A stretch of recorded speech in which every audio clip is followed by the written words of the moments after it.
Hey everyone, and welcome to the Perfect Bite podcast, your fusion of food and entrepreneurship.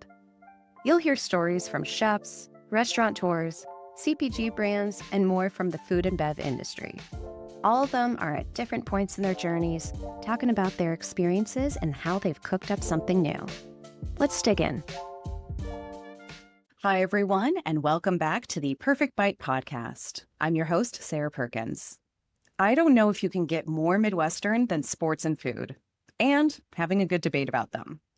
Today's guests not only formed a friendship over the two and are experts in both fields, but have now started their own podcast. They are also both sharing their honest and inspiring stories as they navigate chronic conditions. As a fellow original Chicagoan, I am beyond excited to be chatting with today's guests.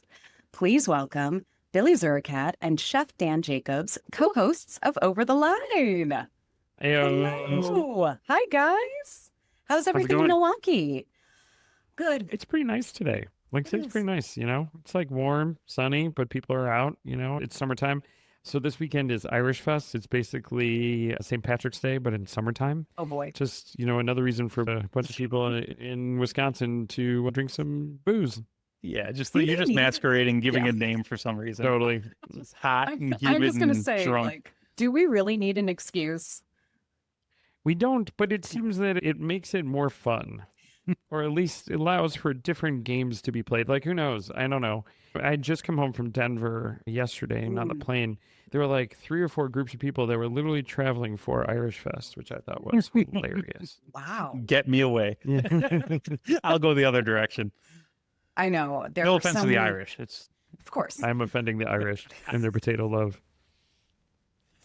All of us in our potato love, but agreed. There were years that I so loved being downtown Chicago on St. Patrick's Day, and many afternoons I don't really remember, but it's just not my thing anymore. I am happy to drink my rosé in my kitchen at home. That's the move.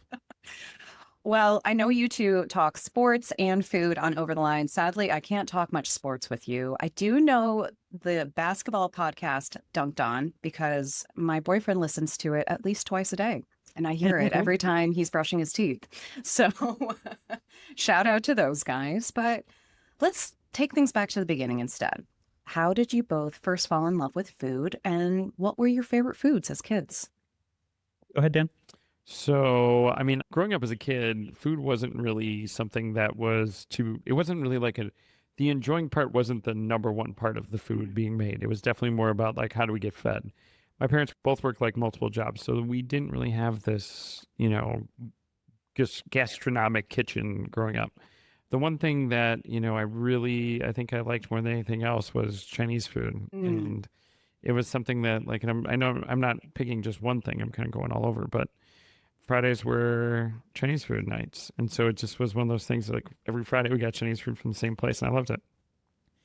I would say for me, it's I was just any kid in Chicago. I loved pizza. I played sports growing up, so pizza was synonymous with championships and season ending. We'd always have pizza parties at the end of the year.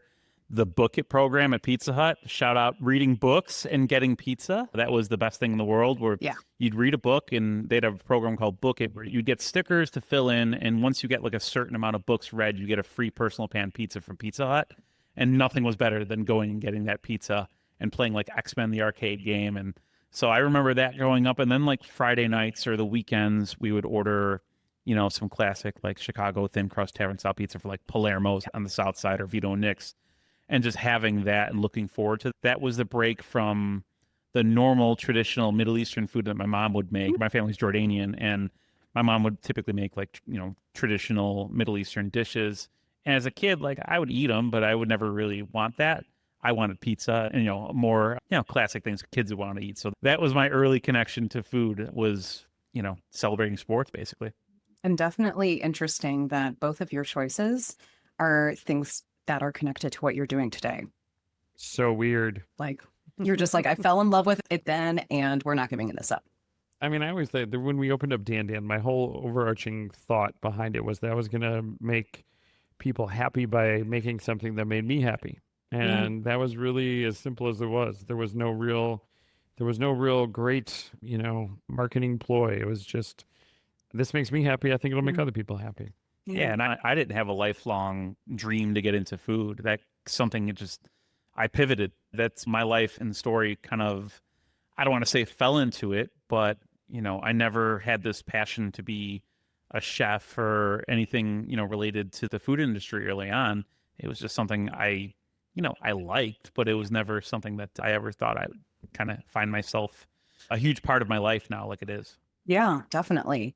Well, Dan, I can say I love DanDan too. I have food allergies. You guys did amazing last year that I went.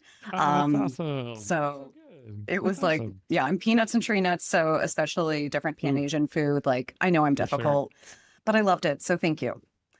I'm so happy you enjoyed. I mean, that's one of Yeah. the things I think we do really well is we definitely make sure we can take care of pretty much every allergy that's out there. Yes, definitely. And Billy, I still haven't gotten my hands on your pizza yet. I'm going to have to make a trip to Chicago just for it. It looks Neither have I. insane. What? I Say know. what? I still haven't What? tried a pizza. No. I made pizza for your staff. Oh, well, that's a different thing. I like actually going to a place. I guess I have had your pizza. Never mind, I lied. I've had this. But you don't think you've had the Trip and Billy though? I have not had the Okay, Triple so Billy. no, That's the thing. that's weird and that needs to It change. is weird. We need to change that. Yeah, that's very weird. Okay, sorry. Well, I'm just going to give you guys a marketing idea already. You need to do a live show of Over the Line at DanDan and have some sort of collaboration where there's like either pizza That's a flavors good from idea. Tripping Billy's in the food or doing a pizza with your flavors.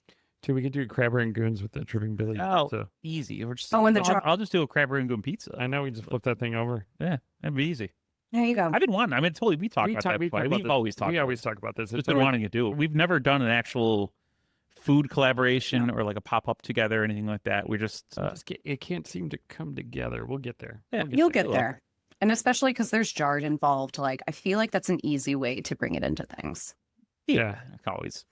Literally, I think both of our minds, even though we come from very different backgrounds, our minds are always trying to get ahead of things and are always on the move. And like, what's the next thing we do? How can we innovate something or reinvent something or just create something new and fun, whether it's a classic dish or something new? It's like we're always trying to think it. And, he does that on a much different level than I do, but my mind is always there. And I think like he does, I believe, pretty well, or pretty common, I should say. Thanks. Yeah. I think that's very entrepreneurial of you both. Like, you're always having to think, like, what's coming next? What's coming next? You have to iterate. You have to pivot, just Yep. like you did for your work. So let's talk about those days before you both started something that was completely of your own. Dan, what was the aha moment that you wanted to become a chef? And Billy, talk us through your incredible broadcasting career. I mean, there wasn't much of a aha moment. I feel like it was just, I was 18 or 19. I was working in Door County, Wisconsin as a short order line cook, but I saw how cool the nighttime cooks were, and I wanted to become a nighttime cook.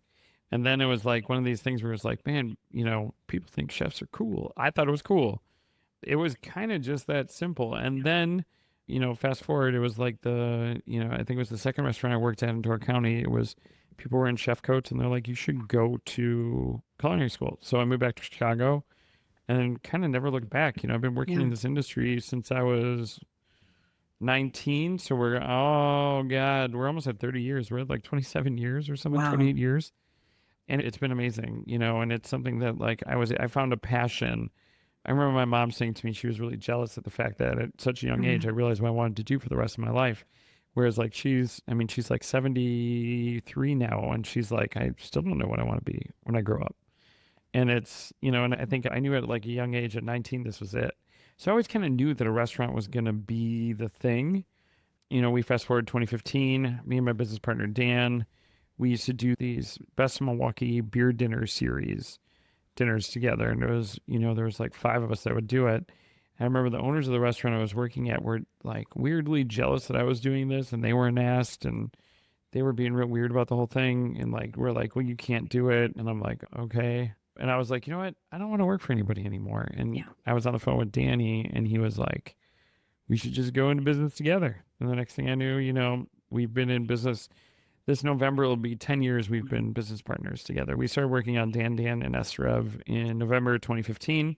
Opened up DanDan in July of 2016 and then EsterEv in November 2016. So you knew right away that you wanted to do 2 types of concepts. Well, I knew that.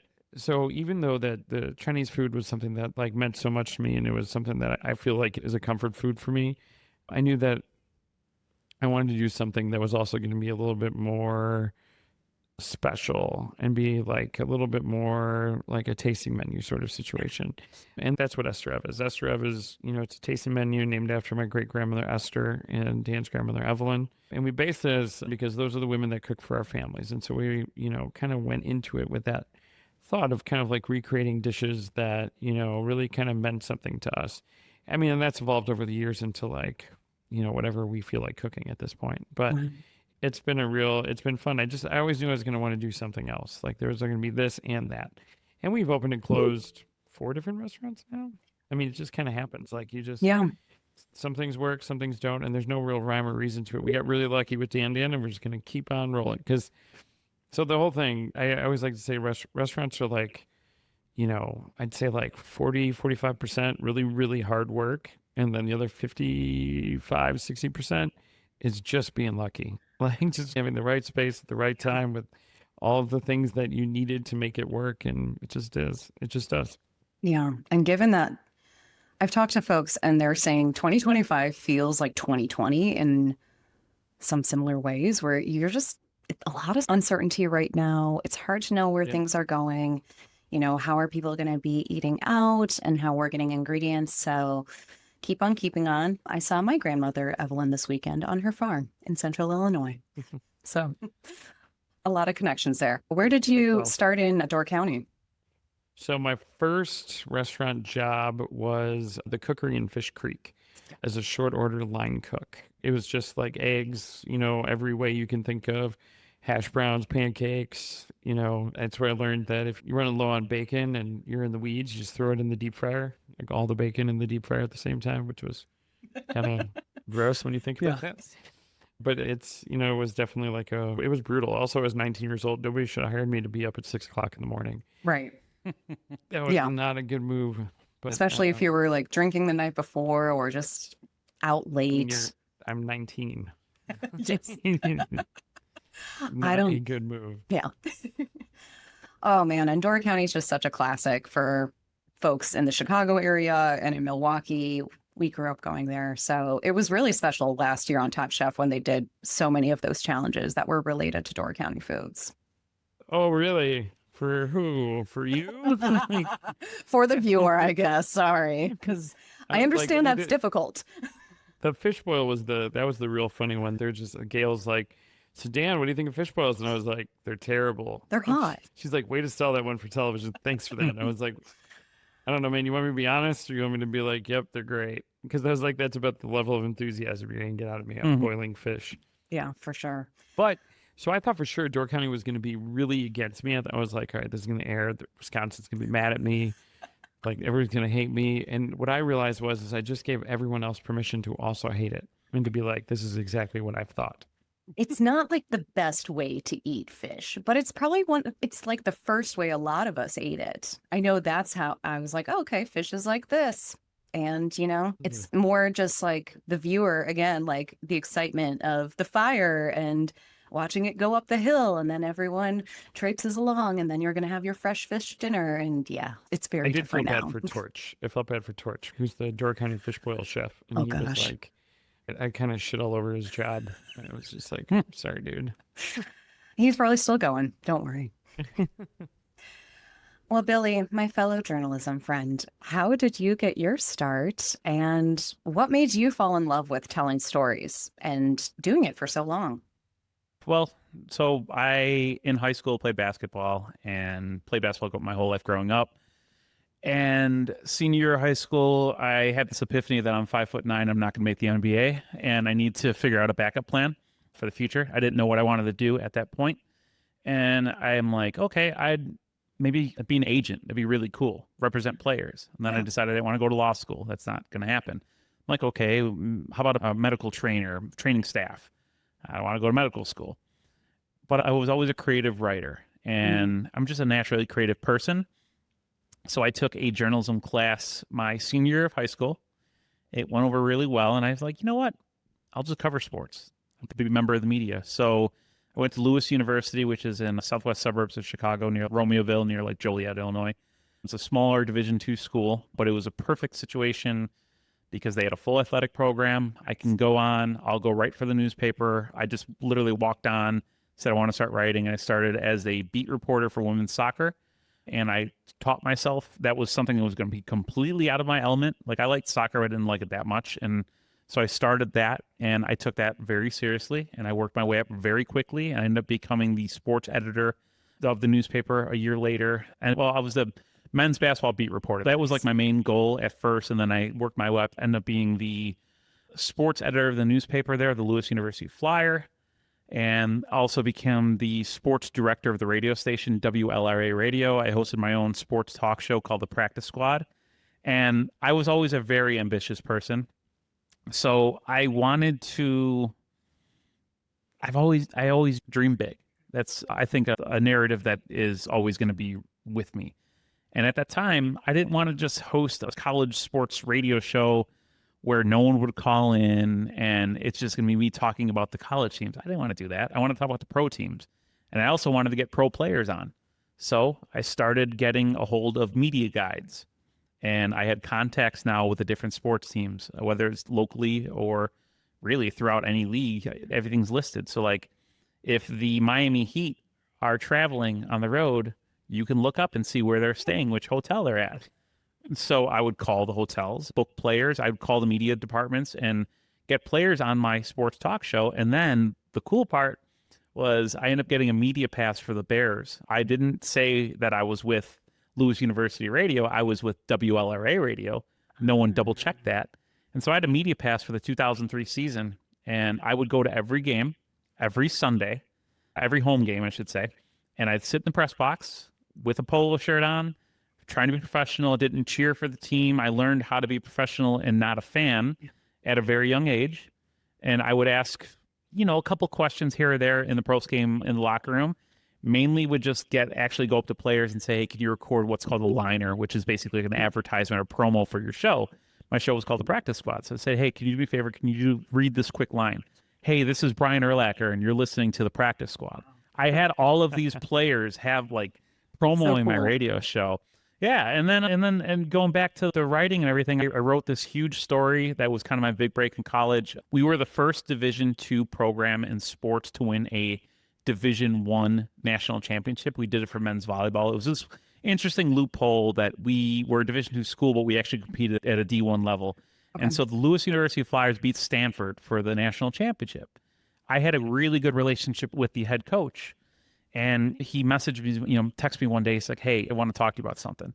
And so he broke the news to me that a couple players on the team played professionally in both Brazil and Mexico. While they're on the team in college. And so he's like, sanctions are going to come down very soon. I'm going to give you this information. I'm going to be resigning, but I'm going to give this information to you now. So I wrote this really big story and I broke it, and it was huge. The title got stripped, and then it opened up a whole investigation to our athletic department, and a bunch of sanctions went down. But it was huge for me because I won this huge Associated College Press Award for best news story, best sports story. And it gave me this confidence that, like, yeah, I know I'm good. I am doing things the right way. And I eventually decided that radio was a route for me that I wanted to go into. And I ended up getting an internship at ESPN Radio in Chicago. I got hired less than 6 months later at 20 years old while I was still a junior in college. I got hired there, and I began my broadcasting career, or, my career in sports media at age 20. I think I was the youngest person they've ever hired at the time. And I started as a producer. First big task at ESPN Chicago was producing the White Sox in 2005, which led to the 2005 White Sox World Series. So you're the reason they won? I was the reason they won. So I was the sound producer. So I basically create all of the audio and the creative work that went into the show. So like if you're listening to a broadcast, whether it was a game or like a local sports talk show, anything that you heard on the show that wasn't the people speaking was done by me. So like the creative packages, the highlight packages, the funny bits, all these things were things that I could take in my head and tell stories and turn them into life. And I actually made John Rooney, the White Sox announcer who was going to be leaving at the end of the season, when the White Sox won the World Series, I made this like really sweet like send-off for him. And I made him cry in the air. that so much. He called me after and said, can you put that on, this is showing her age, put that on a CD for me. And I want to keep that forever. So yeah, I've actually worked there for years. I produced the show that's still in the air in Chicago called The Waddle and Sylvie Show. It's a #1 talk show in Chicago. And I had fun. I loved taking these ideas in my head, and I love taking the challenge. In radio, obviously you don't have video. I have to take audio and turn that into a story. And I did that. And I loved taking those ideas in my head and putting it out there. And everything was great, except I got paid. I could have made more money working the mall. So I had to, I could have worked at like Hot Topic and sold t-shirts and made more money. So I resigned in 2010, and I didn't want to because I was at the peak, not even hitting my prime yet. But I just didn't want to, I didn't see myself sticking this out for 15, 20 years like a lot of people do. I was passionate about it, but I wanted more in my life. And I felt that industry took advantage of people because you worked for the big 4 letters, ESPN. They'll pay somebody less to take that job because it's in vogue and they want it, but I didn't want that. So yeah, I left in 2010, worked the last 15 years in logistics and transportation, completely different business, unrelated to anything I'm doing. But I needed to pay the bills, and I wanted to do something that was a little bit more, I wanted to do more in my life than just say I had a cool job. And so I had to make the tough decision to leave, before I can even hit my prime. But it's crazy how those skills end up helping me, and I use them now more than I did in my past. Yeah. I mean, you're still storytelling. I have so many thoughts about everything you just said. One, congrats on everything that you've done so far. That is so cool.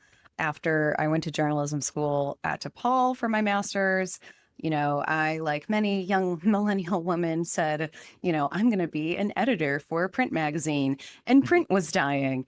And, we're 15 years later, and we're still dealing with how traditional media is going through big changes. I mean, the awful news about ASHOC for Eater Chicago. We're going to be talking about that later today. Talking about that 'cause it's crazy. I truly cannot believe it. I reached out to another podcast, Terms of Service Today, who had posted about it and said, what can we all be doing? Do we need to do some sort of collective where not only do we celebrate him and the work of the other team members like Jeffy Mai, but what the heck is going to happen? I mean, Eater is one of the reasons I fell in love with wanting to be in lifestyle journalism before I got into startups. It's crazy. I use Eater when I go to a new city and look at, where I'm going to go eat. It's scary to me because there's going to be less and less writers. What are we dependent on? Influencers or AI? Yeah. And literally that's both are garbage. So just that's not it. It's just not, it's not what it should be. I mean, I don't know. It's tough. Journalism in general is just not even just food media especially, because it's not okay, if it's not deemed as important as these other things, but it's awful. It's just going away. I remember when I was in college, when I was writing, people always said the newspaper industry is a dying industry. It's dying. Well, it's almost to the point where it's dead. It's crazy. Yeah. It's a wild run. I mean, and if you look at that, then you're thinking, is writing, which for so many of us, whether we're writing or then, using it to speak, is that just going to be completely robotic going forward? I mean, it's such a beautiful way to express yourself. And so that one really hit hard. I'm hoping we all can do something to help out with that. Yeah. Same. I think places like Substack, they'll give a platform now to writers that either have lost their jobs or people that want to actually get their writing out to the world. I feel like that is the one social platform that's really going to help. And, with the paywalls and everything that you can create, at least generate a little bit of revenue for yourself too. And I know people that do really well in that. Michael Nagrant, great example in Chicago. One of the best writers around, most talented writers around. And one of the people that really believe in journalistic integrity and will be critical to people, but also will open the door for conversation. That's something that's dying, and he's an OG, and I think he's the best in Chicago and probably, honestly, in the country at what he does. And he has that platform that he's building through Substack because he doesn't have the newspapers anymore. And I think that's a great platform for it. Yeah, it's one of the last honest places that you can go right now and write what you want to write, and there isn't going to be censorship, or there's not an algorithm that's going to be putting just some crazy politically motivated accounts over you. So getting a little bit back to you two, Dan, we heard your story about how you decided to get started on your own thing with Dan, your business partner. Billy, what was your moment that you said you wanted to be a little bit more entrepreneurial? I know you've got day job and logistics still going on. That is so many founders because, again, we've got to pay the bills. But when did you decide I'm also going to follow my passions a little bit more here, get Tripping Billy going, and start these great collaborations you've been doing? So this all stems back to the career in sports that turned. I left sports media at 29, I believe, when I was 29 years old, something like that. Maybe even younger than that. I don't even know anymore. I'm turning into an old fart. But once I left sports media, and I was still playing basketball more recreationally now, like just pick up basketball with friends a couple times a week, I started losing my balance and falling while playing. And what started out as something that was very mild around the age of 30, where I just kind of chalked it up to, I hit 30 now, and this is what happens. I'm getting older. My prime is going away from me. And it wasn't anything that was really that apparent. I might trip and fall, get back up, and I'm fine. And it might happen once out of every 5 or 6 games, or maybe just once a night. So I just kind of carried on, ignored it. And then as time went on, those falls would happen more often. And I noticed that my running was becoming choppy, and little things like getting up and down and getting around the house, getting up and down stairs was becoming a little more difficult. And I started going to the doctor in 2016, doing a bunch of tests, and I got nothing but a bunch of medical bills. And it was really frustrating, and I didn't know what to do. Everything was inconclusive. I never had health issues in my life. There was no mobility or health issues in my family at all. And I kept it to myself, and I'm like, I'm just going to do what I did my whole life. I've been working since I was 15, so I'm like, I'm just going to get up, and every morning, 5 a.m., I'm going to go to the gym, work out, and just try to fight through whatever's going on. And I did. And I felt like I actually made progress for a little bit, but it was just putting a Band-Aid on something that was more serious. And after falling constantly and finding my mobility changing to the point where I couldn't get upstairs anymore without a railing. And when I was sitting down, I'd have to push up with my upper body to stand up. I finally got diagnosed in March of 2021 with what's called limb-girdle muscular dystrophy 2L. It's a very rare form of muscular dystrophy that I was born with, yet has no treatments or cures. And it hit me like a ton of bricks. Once I was excited to finally know what's going on, because during that time, friends didn't know anything was even wrong with me. I hit it really well. Family didn't know anything was wrong with me. And I was okay. But then when I got that diagnosis, I finally had an answer. Yet I was just taken over with grief. I was fixated on loss. Everything that I lost in my life, can't play sports, I can't run or jump, I can't do these things. Basic things have changed. I was miserable. And I've had victories in my life. I've already went over some of them. And I've been a successful person, but I was just fixated on what I can't do anymore.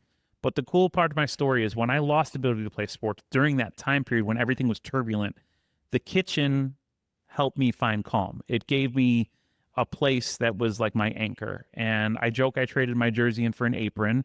I started teaching myself how to cook and bake. I liked cooking. Yeah. I started cooking in my mid-20s when I was on my own. And I always liked Food Network. And I'm not talking about no offense to you, competition shows. I liked classic cooking shows watching Emerald, Rachel Ray, and Bobby Flay where they're cooking, not in a competition. That's what I love. And I taught myself how to learn how to cook through that and reading cookbooks, deep diving on YouTube. And I eventually got into pizza making just because I wanted to do savory baking. So breads and pizzas and everything. And so I started making pizzas and to keep, myself kind of grounded. And I used to just make pizzas and give them to friends or give them to family and, hey, try this. And I started getting confidence. And in 2020, when there was really nothing to do besides go to the grocery store or the farmer's market, I always joke that I black out when I go to farmers markets, and I came back home with 5 pounds of shishito peppers for some weird reason. And I never really knew what to do with them besides roasting them or blistering them. That's the only way I ever had them. But at this point of my cooking journey, or whatever you want to call it, I didn't need recipes anymore. I felt comfortable enough to create on my own. I understood some concepts, basic things. So I made a shishito pepper cream sauce with those peppers, shallots, garlic, heavy cream, Parmesan, nutmeg. And I made this cream sauce. And I didn't know what to do with it at the time, but it was summer. I was making lots of pizzas. I know corn and peppers go together, and I made this shishito pepper cream sauce with corn, pickled jalapenos, mozzarella, and cheddar. And it was something that was my own, that didn't look like a traditional pizza, didn't taste like a traditional pizza, didn't smell like one, but it was something I was proud of. And then the big break for me was, and this is where the kind of the epiphany kind of comes in a little bit. 6 months after my diagnosis, I get a message from Derek Tung, the owner of Paulie G's in Logan Square, where I live in Chicago. And he reached out and said, we're doing a pizza making event to celebrate the best home pizza makers. I'm picking 7 pizza makers to make a pizza of their choice. I'd love for you to take part in this event and make your pepper and corn pizza you had me try once. Derek was kind of like a pizza mentor over the years. I was just a customer, but I used to go in and pick his brain about pizza making so I can get better. And just like I was with sports, I always wanted to work and get better at it. So I would just make pizzas and say, hey, try this. So I ended up making that pizza for him or for them at the event. I never worked in a professional kitchen in my life, never worked in a restaurant at all. And it went over really well. People loved the pizza. It was initially called the Sheesh That's Corny. That was the name for my shishito pepper and corn pizza. Dan, you love that. I know you do. Terrible. You want to have me come in, name your cocktails in your menu, please let me know. I'll do that. That was my dream job for a long time. And so anyway, the pizza went over so well that Derek was very proud of me. And he's like, let's put this on special. Oh, And so amazing. on November 2021, he said, Billy, we're going to put your Sheesh That's Corny on special. So the true origin story of Tripping Billy comes now when 2 weeks before the event, I'm walking my dog. I have a wiener dog named Einstein. And while I'm walking, my leg gives out and I fall. And I've fallen hundreds of times over the years. It can happen for a myriad of reasons. I can have a leg just kind of give out as I walk. I can trip on something on the ground, like maybe uneven ground or like a rock or something that impedes my progress. Well, this time I just fell and a woman saw me fall. She, instead of reaching and saying, hey, can I help you? Are you okay? She looks at me when I'm on the ground with Einstein and just keeps walking and leaves me there. And when I'm on the ground, I can't just stand up. I have to pull up on something to push up. Oh my God. So when I'm on the ground now, just sitting there, it was like a movie. Everything flashed. The last 8 years of my life flashed in front of me. And I'm sitting on the floor, crisscross applesauce, fuming, also almost ready to cry because I'm just sick of everything. I'm sick of living like this, living this lie that I was essentially living and never really fessing up to what's going on around me and like understanding that I actually have a rare disease and this is not normal anymore. And so I picked myself up and I called Derek, holding back tears, and I said, I want to rename the pizza. I want to call it the Tripping Billy because I lose my balance and fall. And I asked if he can donate a couple dollars to the Muscular Dystrophy Association so I can share my story of reinvention through cooking and through this pizza and turn a really difficult time in my life into a positive. And he was blown away by that. And we alluded to my media career before. I used to receive pitches from people for stories. So I know how to get news out there. Yeah. So I started putting my story out there through social media and, through local press. And I realized like during this month, I started my own little fundraiser for the MDA, the Muscular Dystrophy Association. I raised $3,000 alone in March of 2021. But during that time, like basketball, I started gaining confidence. Like you can hit a couple shots in a row and you feel like you can't miss. And I started to believe that food is my voice and that my voice has power. And I can become the voice for the voiceless and bring attention to a community, the disability and rare disease community that doesn't have, maybe a person that can speak out on that maybe has a platform or is comfortable, behind a microphone or a camera. And I decided to collaborate with Chicago area restaurants with the Tripping Billy initially, but then all of my food. Started doing the pizza. I did sandwiches. I've had my own beer. I've had cocktails. I've done a knish. I've done all sorts of stuff. In the last close to 3.5 years now, I've done close to 100 pop-ups and collaborations all around Chicago with some of the biggest names in the city. And I've raised, more importantly, $76,000 now for the Muscular Dystrophy Association in the last 3.5 years. So it's a story that is not an easy one to put out. It's not going to be a quick sentence. Unfortunately, I'm talking to you off about it, but it wasn't something that just happened. It was something that happened because it needed to happen. At the time, I didn't know that. Now, looking back, I believe I was meant to be put in this position. I've been able to build a platform, and I've always had the voice. The voice is much more confident than what it was in my 20s when I was at ESPN. I wish if I had the comfort level and the command of my voice that I have now back in my 20s, I might still be working in that industry. But now it's kind of crazy. I've reinvented just like I reinvented my life, media is a big part of what I do now. Obviously, with the show with Dan, everything, it gave me the belief that, I could be the one that can step up for a community of people that need it and bring attention in a way that no one ever could. It's just using my voice, my passions, food and sports, and merging them together and just living my life and leading by example. Everything has brought you here today. Yeah. It's crazy how it works out. Like, even logistics, the career that I'm in, this career, I don't have any connection to logistics. I don't care. It pays the bills. And one day I want to do all this as just the focus while I do all this with a full-time job. But logistics even helps me because I went from very high pressure jobs, whether it's producing a live radio show to transporting hazardous shipments on a daily basis. So now in the kitchen, when I do these pop-ups and these events, when things go awry and everybody else around me is frantic, oh, I don't care. Oh, running out of dough, is that really going to freak me out? I deal with almost transporting a bomb on a daily basis. I think I'm good, And so that helps me in situations like if I walk into a kitchen, nothing's going to fluster me. And I have confidence that even though I don't have the culinary background that a lot of other people do, I'm cool as a cucumber in those situations. Yeah, you're the duck. You're smooth on the surface. You might feel anxious underneath, but you know that you're just going to use that fuel to just keep you going. So thank you so much for sharing. I know it's been a difficult journey for you, but at the same time, you're turning it on its head. You're turning the story to be, you're the main character and you get to live it however you want. If you have that lady's face seared into your brain, can we call a sketch artist? Because my God. Yeah, I feel bad for her. Honestly, like that's just stupid behavior just in general. Like, I can understand I didn't carry a cane at the time. I just could have looked like a dude that just fell or drunk, whatever. Still. It's just weird behavior. Yeah. If you ever look at someone who's on the ground, even if they don't want your help, offer it and let them decide if they want it. Yeah, are you okay? Like, this is a whole different, this is going to be another topic for another day, but I feel like the pandemic broke a lot of us, the way we interact with people anymore.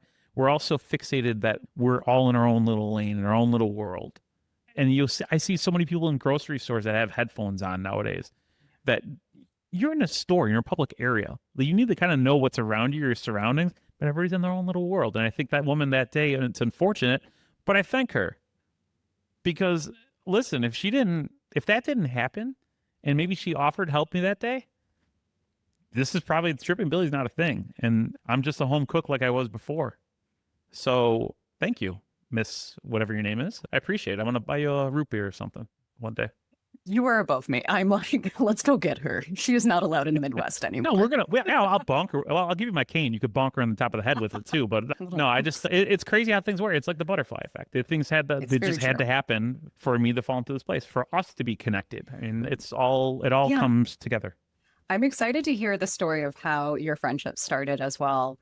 Before we get there, this is a Billy story again too, man. Because I'm just here. I'll start it, but you can carry it on. I mean, this is definitely like it's just. I think it means more, but there's also like there's another side connection to it. It's cool. It shows just how small our world really is. Like it's. So I'll put this on the tee. I'm going to tee this up for you, then you're going to swing and you're going to knock it out of the park. Okay.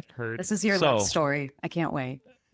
So Dan, I was a fan of Dan before, obviously he knew me. I would come to DanDan. I'd make the ride up from Chicago. I had a big connection with Milwaukee in 2019. So my friend's mother passed away in 2019. I probably didn't even tell you this story, but Dan, that is. But in 2019, my friend's mother passed away, and she was like my second mom. I'd never had anybody pass away close to me in my life at that point. And when she passed, it was tough. And I had a weekend trip planned in Milwaukee. And we were going to leave on a Friday night and stay for a couple of days. And on Wednesday, she passed away unexpectedly. The funeral was the Friday. It was all set up to do it. So I went to the funeral. I decided to cancel the trip. I wasn't going to come out. And so I go to the funeral, and it was obviously a really somber morning. And then I started thinking to myself a lot, I'm like, I don't want to just be by myself right now. Like, maybe I should just ride up just to distract myself a little bit. And so I ended up deciding to come back up with my friends, and we were able to come through. And the weekend, although it wasn't like the happiest weekend in the world, Milwaukee kind of helped me through a really difficult weekend. And we were out at your restaurant and to Alley Boys as well for the first time. And it was a weekend that kind of like just gave me calm in that time, and I needed it. And so again, always a fan of Dan. And then flash forward after probably about a year of doing the collaborations and my story kind of making waves in Chicago, the Chicago Tribune. Shout out to Maggie Hennessy, great writer, Edible Words on Instagram. She writes for a lot of different publications, including her Substack. She wrote a beautiful feature on me and my story. And the morning it came out in the Tribune, I got a DM from Dan, who said, "Hey, man, I love your story. I'm inspired by what you're doing. I was diagnosed with a disease called Kennedy's disease. It's kind of similar to what you're dealing with, but different. But I understand the things that you kind of went through and are going through." And at that point, we just kind of became friends through disease. But then as we got to know each other and our, the relations, and we started like realizing, okay, well, like, hey, kind of both love The Simpsons and we both love sports. And we just started kind of, becoming internet friends, and then, meeting in person for the first time. Came up, made pizza for staff, and then I think you can take it from here, kind of like where we've grown. Yeah, I mean, it's really funny. So he showed up to make pizza, and my executive chef Blair has been with me for like 15 years. He's like, "Hey man, there's like a homeless dude looking like person hanging out outside with like a bag lady cart." Yeah, that's me. So Billy shows up in this rickety cart with all of his stuff in there to make pizza for us. And I was like, "Oh shit, this guy Billy's gonna make pizzas for us." It's like one of those laundry carts, they go push carts. You did what you had to do. I had to get crazy to move stuff. I can't carry it. I got muscular. You got to be scrappy. Yeah. So he shows up, he cooks pizza for us.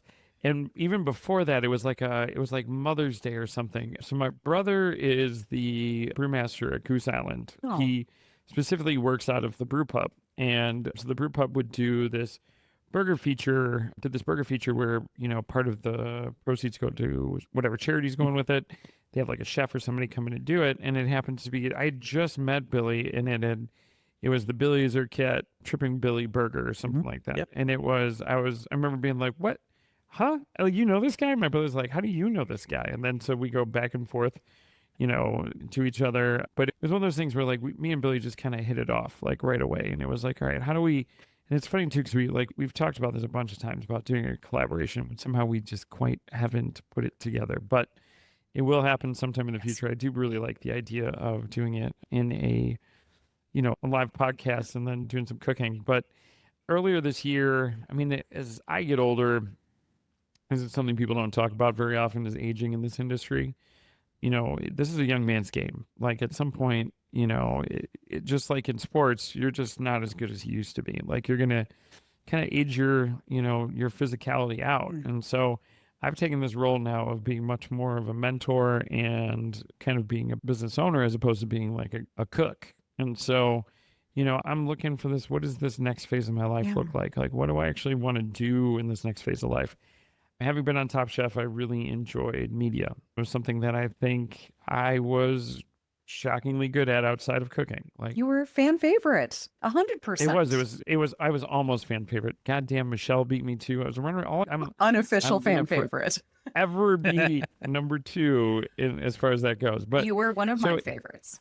thank you so much. It was, Me too. and I keep hearing that, and it's not something that literally, I was in Denver. I always feel like it's, nobody's going to notice me. And then, we're at a bar. Somebody noticed me. We were walking through the hotel. Somebody noticed us at the hotel.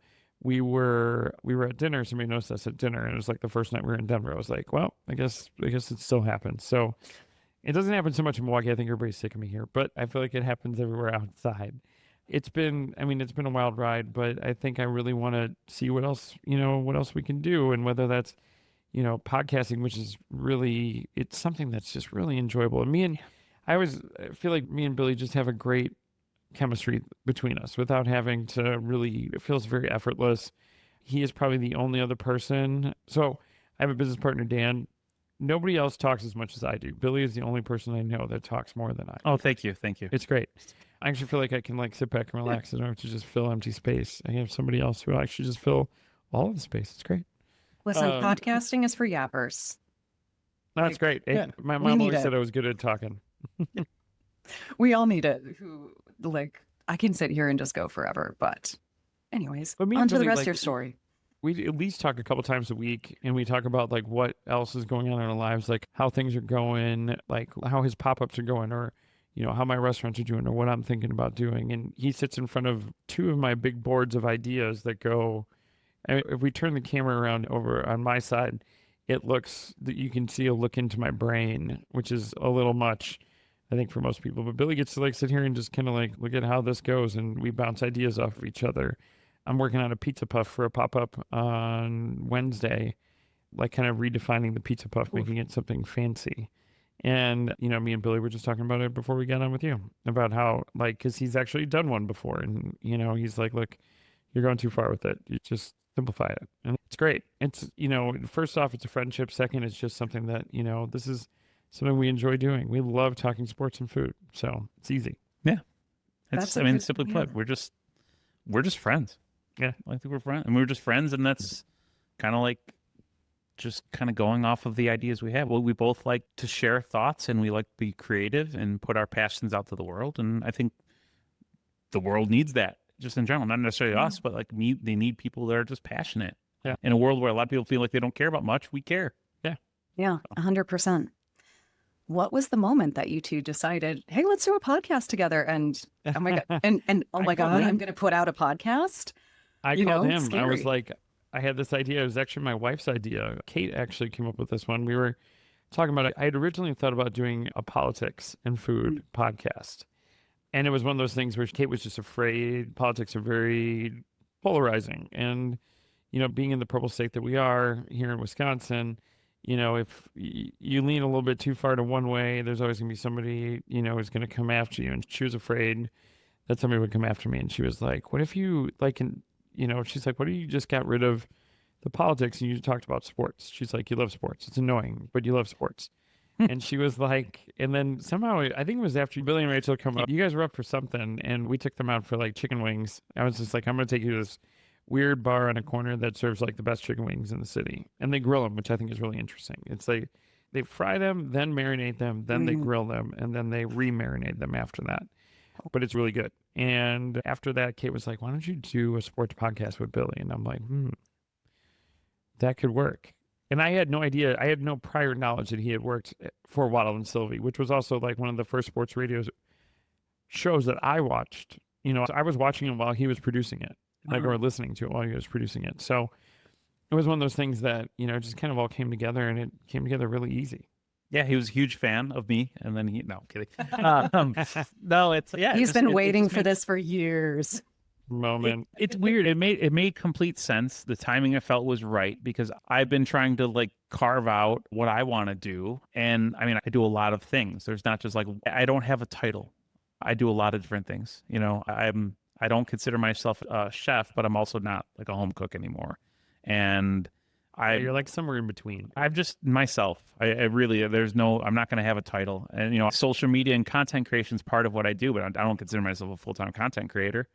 I have products, but I don't consider myself like a full brand yet. It's like, it's weird. I'm just doing me, and I'm dipping my toe in a lot of areas. And even if I decide to dive in, I'm probably going to dive in a lot of places. There's going to be a lot of pools everywhere, and that's fine. That works out. But it was perfect timing. And it's a fun little passion project, but I think it has much more potential than just passion project. And I really think it's a niche that is one thing I've learned about being in kitchens, and Dan obviously can attest to it much more than I can, but there is what I like to call the sports ball crowd. I've learned this over the last 4 years in being in kitchens and such. Around the time of Super Bowl, there's a large demographic that works in restaurants that say, I'll say, well, what are you doing for the Super Bowl? I don't care. Well, what's going on sports ball today? Who's winning sports ball? And that always cracks me up. And it was like, I felt it was majority, a good amount of people in the industry that really didn't care about sports. But then there was a few. When I catch a couple chefs that really did like it, we really connected. And it felt, to me, a kitchen is just a sports team. You have, that's all it is. Yeah. You have the same roles. You have the same competitive edge that you need, the same training that goes into it, the same preparedness. All of that goes together. So I think there's a huge niche of food and sports that has not been really tapped into. Mm-hmm. And I think it was a great place for us to start. Our tagline essentially is Over the Line, the podcast that blends the world of food and sports. And that's what we try to do. We try to bring it out, and we talk different sports topics, but we talk about a lot of stuff in the kitchen, and then the overlaps, which I think is pretty cool and unique. And I think there are definitely those parallels of what both industries do for community, right? It brings everyone together. And, just like you said, Dan, even though politics can also be very polarizing, especially these days. Again, I now live in Ohio, like, whoa. But I mean, sports, everyone's got an opinion, and food, everyone's got an opinion. But That's great. being able to talk they're about like it, safe. They're much safer. Like, they're much easier. but you can all be happy about it. Have you been Right? online during a food? You have in a comment section online? Yes. Oh my God! See, I really 100% don't Leave them alone. look Yeah. I don't look at reviews. I really try to, like, I might every once in a while just take a little peekaboo, but I really don't. Like, if I look at Yelp, like, it's crazy to me. Like, Yelp hates us, yet we're busy every night at DanDan. So I'm not even speaking about that though. I'm talking about, like, I make cooking videos. So if I cut my tavern style pizzas square, you would have thought I went into your house and stole from you. People are like, "Oh, you can't cut pizza that way." There's so many hilarious like hot takes about food, and I think food, as much as I love it, it's the dumbest thing to get mad about. Like, Same. what are you getting mad about? It's so dumb. Like, it's food. Eat what you want. I don't care. Like, it's not that serious. If you like it, you like it. Or like, Yeah. again, like as someone with like severe food allergies, the only time I'm like, please just don't kill me. Like, please, let me survive tonight. But like, Yeah. I just have never seen the point of being like, I don't understand why you do it that way. I guarantee you, Karen on the other side there has never done it in her life. She just has something to say. 100%. Yeah. Well, I'm so glad that there's so much kismet that brought you two together. You're now sharing your stories in so many mediums. I mean, we've got food, we've got the podcast, and you're raising awareness for chronic conditions that other folks are dealing with or have family members who are going through this as well, and could make them say, we can all do this. We can all, keep pushing forward, and there's nothing to be ashamed about talking about it. So thank you. Yeah. You're welcome. That was one of the coolest parts about being on Top Chef was after every episode, I'd get like 3 to 6 DMs about how I inspired somebody to go back to whatever they were doing or to continue doing what they were doing. There was a woman who, she quit being a teacher because she was diagnosed with Parkinson's. Yeah. And she, after seeing me on Top Chef, she was like, you know what, I'm going back. This is what I truly love to do. I don't want this taken away from me yet. I can still do this. I'm happy And to that hear just means everything. Yeah. Yeah, that just means everything. It really does. So, wow. I honestly don't know how we have been flying through this hour so quickly. We'll do a last few questions here before we wrap up with the world's best and hardest question. What's something that each of you are proud of? How do you want to continue to grow? And what do you think is next in your journeys? Oh man, I was hoping you'd go. Anyways, I'm proud of the fact that, after 9 years, we still have a vibrantly busy restaurant that people keep having their great experiences here. We keep inventing ourselves every night and doing new and cool stuff. And to have just like such a supportive team that, just keeps it all moving. I would say that I'm just proud of growing and accepting. When I first got diagnosed 4 years ago, I said I'd never accept this. And I'd just be mad about this forever. I won the worst lottery you can ever win. And now, knowing the impact that I can make and we can make with our actions, and the fact that I kind of just said everything I wanted to do, I've just kind of said it. And there's been a lot of crazy things that I've thrown out there. I mentioned earlier I'm a dreamer, but like I say I'm going to do these things and I do it. And now I believe I will do everything I say. And it doesn't matter if it's 6 months from now or like 5 years from now, I'll get it done. And I'm proud of accepting my disease and diagnosis because I know the impact that can be made now. And I looked at myself and said, you know what? You've done a lot. You reinvented yourself and now you're moving forward. And now you are the one that can lead a community of people and inspire people regardless of health. If you've just been faced with change and you have to kind of change that path a little bit, showing that you can do that. And Dan's done that as well. And it's, I'm proud of looking at and saying, you know what, we've done good things. Yeah. Very meditative of you is accepting the things that we cannot change, right? There's no point to not getting upset about them, right? Yeah, Moving listen, forward. I have bad days. You're going to have bad days. I tell Dan, I say this every time. I'm going to put this on a t-shirt someday. Like you'll go to some stupid store and it's been some kitschy t-shirt, but it's true. Like we have good days, we have bad days. And if you have more good than bad, then you're winning. Yes. Yep. So I'm going to fall tomorrow. I'm going to hurt myself. Maybe not tomorrow, maybe the day after, but it's going to happen. I can't ignore that, but you just grieve for a little bit, take the hit, and just keep moving forward. Yeah, man. Get up, go on to the next thing. That's it. Absolutely. What's a piece of advice both of you would share for anyone who wants to get into the culinary space or start something of their own, be their own entrepreneur? So if you're going to get into the culinary space, I'd say this to everybody, like, are you passionate about it? Like, is this something that you're passionate about? And it may take a little bit to kind of see what that's like. Jump in, see what it's like. But, have an idea. The idea of somebody opening a restaurant with never having worked in one is crazy to me. Like, I don't see how that works or how that does. But anytime I've talked to anybody who wants to, start in cooking, it's, do you love it? And and if you don't love it, this may not be for you because it's just tough. It's a tough job. You're going to miss out on a bunch of things like birthdays and graduations and Christmas and parties and whatever, because you're going to be working on the weekends. You'll be working when everybody else is playing. And so you have to be incredibly passionate about it. And really, the only way to really get good at it is to do it and to do it and just live, eat, breathe it. I would say the best advice, and I'm going to give you more of the social media or home cooks approach to this. Find your voice. Do what works for you. Don't just follow a trend. Do something that's authentic and real.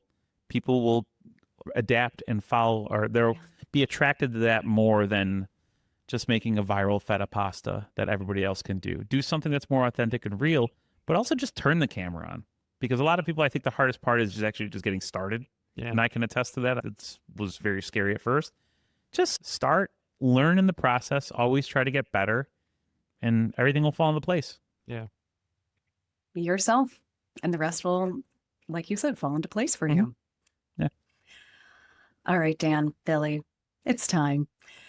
A little reminder for everyone. This is called The Perfect Bite because it's a bit of a perfect bite of our folks who are behind the food and bev industry as entrepreneurs, but also because each of us has our own perfect bite, our own unique taste buds, a moment, a family recipe, just something that we ate once that we'll never, ever forget. So I'll ask each of you, Dan and Billy, what are your perfect bites? I'll go first. Yeah. My perfect bite is a Chicago hot dog. Ah. A classic, beautiful Chicago hot dog. Go with a char dog. Yes. Little extra layer, little snap, little burnt taste to it. Okay. Then you have the acid from the mustard and tartness from the mustard, the acid, the sweetness from the relish, the pickle, little heat from the sport pepper, the crunch and sharpness from the white onion, the tomato that's just there, the celery salt. All of it goes together, and it's like the perfect balance in something that is so casual of a hot dog. And it's not going to reinvent anything, but have you ever had a hot dog and say that wasn't good? No, it's always going to hit. So that's perfect. I love a hot dog. Yeah. Oh, a classic. That was the most poetic hot dog description I've ever heard in my life. I mean, I think that was beautiful. Thank you. Why do I have to follow him, man? This fucking sucks. You wanted me to go first. I know. It's I always, and then I got to follow him. So I'm going to go with a cheeseburger. So there's certain things that I think I love more than anything else, and it's a cheeseburger. And I think it's pretty specific. I like a smash burger. So I like that, crispy Maillard reaction that you have in the smash burger, the lacy crispy bits on the end. American cheese, really melty, very, very just like that layer of fat. And then I like it very simple. So I like raw onion. I like pickles. Mm-hmm. I think you have to have the pickles. I think without the pickles, it's not there. And then, from there you can go condiments, but, I think that to me is if you can just do that well, that's a perfect burger. You can have mayonnaise, ketchup, mustard, or a mixture of the three and call it secret sauce or burger sauce. I think that's fine, but no lettuce, no tomato, none of that bullshit. Just nice, really classic. Poor tomatoes just got dragged between our two choices. I don't know, man. My biggest pet peeve is hot lettuce. I'm it's gross. It's like wilty. I love me some. It's just, it's I've had arguments with other chefs about this who love just a ton of shreddis on there, shredding up the lettuce, putting it on there. And I'm like, It's just hot. It's just hot salad. It's gross. I think we could have a full episode too about raw tomatoes, because I am also one of those people. Man. Like I can have tomato in almost every single form. But if you're putting a watery tomato on something, I'm like, I can't do this.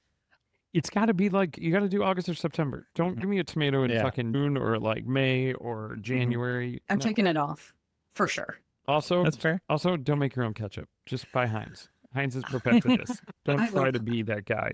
I love Heinz, and I love how both of you had such classic dishes, but also there are layers to them, and it takes a lot to Oh. perfect them. You know what I mean? I Like didn't even you talk can't about the make them great. bun. Oh I didn't my talk about the bun on mine. God. It's got to be a potato roll. Like you Okay. have to have something that's squishy, but also has enough structure to like kind of soak up some of the stuff. Like you can't, like I feel like brioche is too fatty, Okay. and I feel like it has to have something that's got a little bit more structure, but it's got to be squishy. It can't be like. I disagree. No, you can go different buns. I'm not going to. We'll save bun talk for now. We'll save it for our podcast. We'll do Man, draft the best buns. You got to go with like I mean with a hot dog, you don't want a Rosen's bun. You don't want just like a straight up Rosen's. No, I need to have poppy seed bun. I know that. But listen, Yes. if you're talking about Mr. Sandwich, I go on my high horse about like layers and elements of sandwiches and how everything's so important. So yeah, I get it. Trust me. Well, I'm not here for the brioche slander. That's all. to each their own. This is what we've also learned from sports and food. To each their own, Yes, right? for sure. Sometimes we For just sure, have yeah. to say, okay, fine. But listen, next time you guys come to Columbus, we're definitely getting Oreos. And Yeah. I am coming to Milwaukee when this live show happens. We're going to make this happen. Yeah, It sounds just good, sounds for sure. incredible. Thank you, both of you, so much for your time and amazing stories today. To wrap things up, can we let listeners know where to find you? So let's talk social accounts for both of you, any websites, and then where we can listen to Over the Line.